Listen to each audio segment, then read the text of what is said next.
Patay isang babaeng asset umano ng pulisya matapos pagbabarilin sa Santa Cruz, Maynila. May unang balita si Jomer Apresto.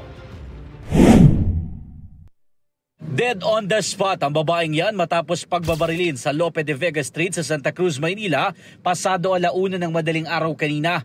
Ayon sa opisyal ng barangay na tumangging humarap sa kamera, 2 magkasunod na putok ng baril ang narinig ng mga tao. Hindi raw nila residente ang biktima na si alias Enang, pero madalas siyang tumatambay sa kanilang lugar.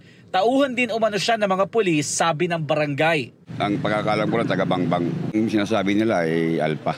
Asset po ng kapulisan sa drugs. Ayon sa nanay ng biktima, hindi niya nakakasamang anak kaya wala siyang ideya kung sino ang gumawa nito sa kanya. Hindi rin daw niya alam kung asset nga ng pulisya ang kanyang anak. Punta-punta lang po siya din sa bahay ko, ganyan. Sandali lang po maalis na.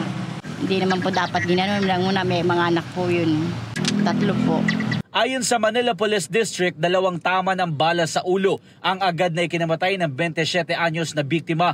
Posible raw na nakatalikod si alias Enang ng pagbabarilin. Hindi pa malinaw kung mag-isa lang ba o may kasabwatang gunman. Matagal na raw kasing sira ang CCTV ng barangay sa pinangyarihan ng krimen. Inaasahan na lang ng Homicide Section ng MPD ang kuha ng CCTV ng katabing hotel. Patuloy rin ang backtracking sa iba pang mga CCTV sa kalapit na lugar na posibleng nakahagip sa gunman. Ito ang unang balita, Jomer Apresto para sa GMA Integrated News. Igan, mauna ka sa mga balita, mag-subscribe na sa GMA Integrated News sa YouTube para sa iba't ibang ulat sa ating bansa.